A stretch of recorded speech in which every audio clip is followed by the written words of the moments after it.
여러분, 2025년 연말 시장 정말 뜨겁죠? 산타랠리 덕분에 다들 기분 좋은 연말 보내고 계실 텐데요. 하지만 이 따뜻한 온기가 시장 전체에 골고루 퍼지고 있는 건 아닌 것 같습니다.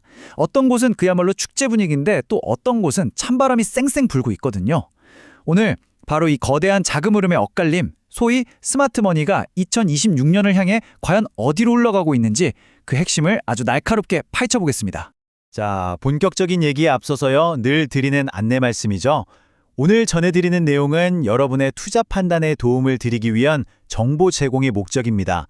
특정 종목을 사거나 팔라고 추천하는 게 절대 아니라는 점, 그리고 모든 투자의 최종 책임은 투자자 본인에게 있다는 점 꼭 기억해 주시기 바랍니다. 그래서 우리가 던져야 할 핵심 질문은 바로 이겁니다. 지금 시장을 달구고 있는 이 열기가 그저 반짝하고 사라질 연말 보너스일까요? 아니면 2026년 시장의 판도를 완전히 뒤바꿀 아주 거대한 구조적 변화의 시작을 알리는 신호탄일까요? 오늘 저와 함께 그 실마리를 하나씩 찾아가 보시죠.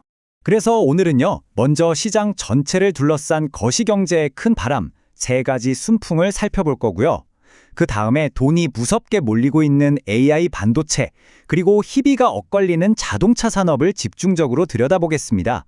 그리고 시장의 숨은 변수죠. 리튬 시장의 미묘한 분열을 짚어보고 마지막으로 이 모든 걸 종합해서 그래서 우린 뭘 해야 하는가? 2026년 포트폴리오 전략까지 깔끔하게 정리해드릴게요. 자, 그럼 첫 번째 순서, 거시경제입니다. 지금 시장에 왜 이렇게 훈풍이 불고 있는 건지, 그 배경을 만들어내고 있는 아주 든든한 세 가지 동력, 이 순풍이 대체 뭔지부터 명확하게 짚고 넘어가겠습니다. 1조 7,600억 원. 야, 정말 입이 떡 벌어지는 숫자죠. 이게 뭐냐면요, 바로 최근에 외국인 투자자들이 우리 증시에서 순매수한 금액입니다. 이 막대한 돈이 다시 돌아오고 있다는 것, 이게 바로 시장의 자신감이 회복되고 있다는 가장 확실한 첫 번째 신호탄이라고 할 수 있겠습니다. 두 번째 순풍은 바로 환율입니다.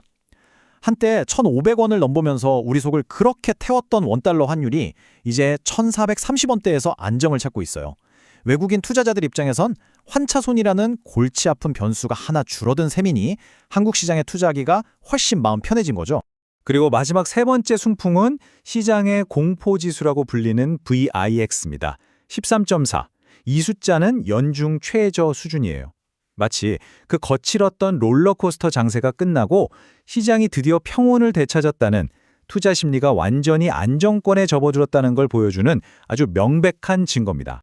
자, 그런데 말이죠. 여기서부터가 정말 중요합니다. 이 외국인 자금이 그냥 아무데나 흘러들어가는 게 아니라는 거예요. 이 차트를 한번 보세요. 돈의 물줄기가 거의 대부분 반도체로 향하고 있고 일부가 자동차로 가고 있죠. 다른 섹터는 거의 소외되고 있습니다.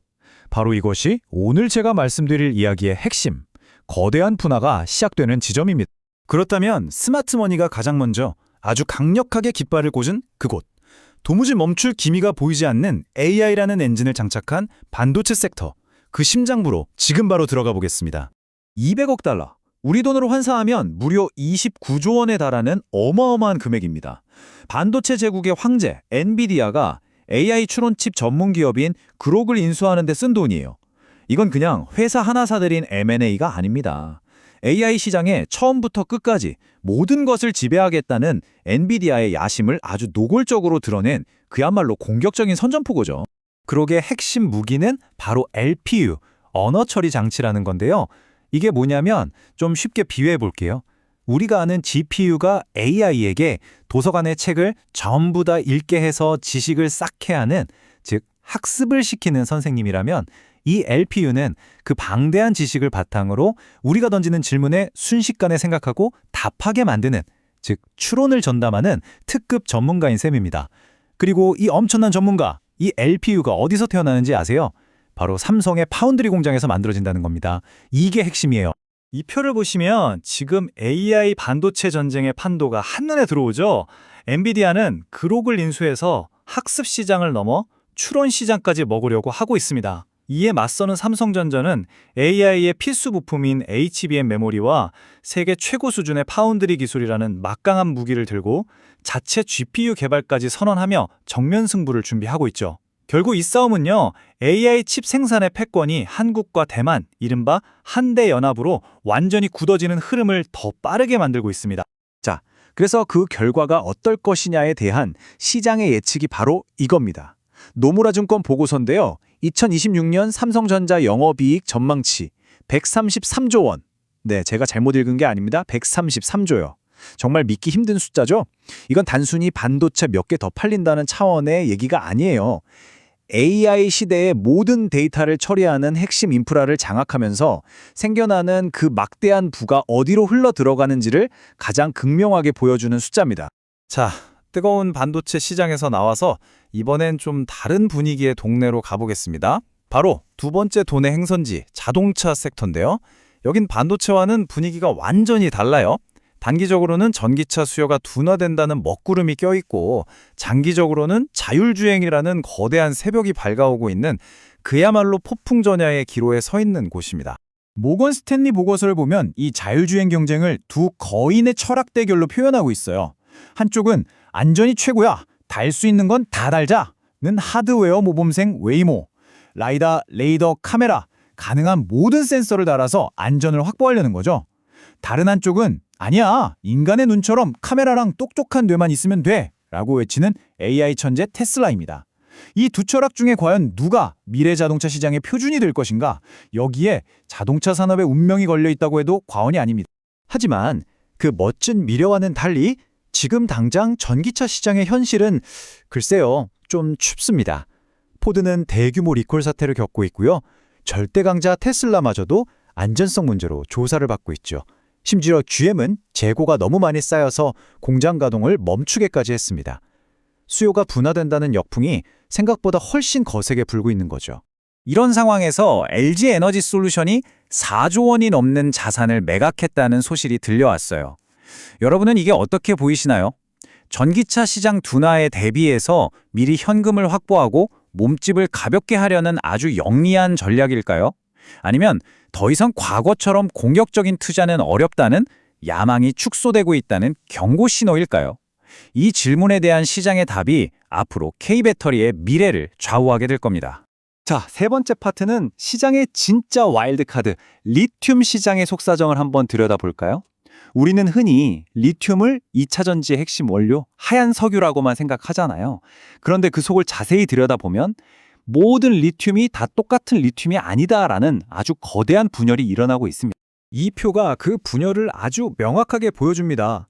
상대적으로 저렴한 LFP 배터리나 에너지 저장 장치 ESS에 주로 쓰이는 탄산 리튬 가격은 그야말로 폭등하고 있어요. 그런데 반대로 한 번 충전으로 멀리 가는 고성능 전기차 배터리에 꼭 필요한 수산화 리튬 가격은 전기차 수요가 주춤하면서 같이 힘을 못 쓰고 있죠. 어디에 쓰이느냐에 따라 운명이 완전히 갈리고 있는 겁니다. 아니, 왜 이런 일이 벌어지는 걸까요? 이유는 크게 세 가지로 볼 수 있어요. 첫째, 세계 최대 생산국인 중국이 환경오염을 일으키는 저품질 광산들을 대거 폐쇄하면서 공급에 갑자기 충격이 왔고요. 둘째, 전기차 시장은 잠시 주춤하지만 ESS, 즉 에너지 저장 장치 시장이 폭발적으로 크면서 탄산 리튬 수요를 무섭게 빨아들이고 있습니다. 결국 이제 리튬 시장은 더 이상 전기차 하나만 보고 움직이는 시장이 아니라는 거죠. 구조적인 변화가 이미 시작된 겁니다. 자, 지금까지 시장의 큰 흐름부터 반도체, 자동차, 그리고 리튬까지 정말 정신없이 달려왔는데요. 이제 이 흩어진 퍼즐 조각들을 모아서 2026년을 위한 큰 그림, 우리만의 투자 전략을 한번 세워봐야겠죠? 오늘 이야기의 핵심 딱 4가지로 다시 한번 정리해 드릴게요. 첫째, 지금의 랠리는 모두를 위한 파티가 아닙니다. 돈의 흐름이 아주 철저하게 나뉘고 있다는 것. 둘째, AI 반도체는 반짝하는 테마가 아니라 거대한 구조적 성장 동력이라는 점. 셋째, 전기차는 잠시 숨을 고르고 있지만 자율주행이라는 더 큰 게임은 이제 막 시작됐다는 것. 그리고 마지막으로 리튬 시장 같은 원자재의 미묘한 균열 속에 아주 큰 기회가 숨어 있을 수 있다는 점입니다. 그렇다면 우리는 이제 어떻게 해야 할까요? 포트폴리오를 어떻게 손봐야 할까요? 몇 가지 제안을 드려볼게요. 첫째, 전기차처럼 경기에 따라 흔들리는 순환적인 흐름보다는 AI 반도체처럼 구조적으로 성장하는 게 확실한 곳에 무게중심을 옮겨야 합니다. 둘째, 자동차처럼 불확실성이 높은 섹터는 당분간 관망하거나 비중을 줄이고 대신 그 안에서 진짜 자율주행 기술을 가진 승자가 누군지 속아내는 데 집중해야 합니다. 마지막으로 탄산 리튬의 급등에서 봤듯이 시장의 아주 미세한 균열 속에서 새로운 기회를 찾아내는 유연함이 그 어느 때보다 중요해졌습니다. 시장은 AI는 저만치 혼자 달려나가고 있고 전기차는 잠시 숨을 고르는 아주 선명한 갈림길을 우리에게 보여주고 있습니다. 이 거대한 분화의 시대에 여러분의 소중한 자산, 여러분의 포트폴리오는 지금 어디를 향하고 있나요? 이 질문에 대한 답을 스스로 찾아보시면서 2026년을 향한 자신만의 투자 지도를 그려보시길 바랍니다.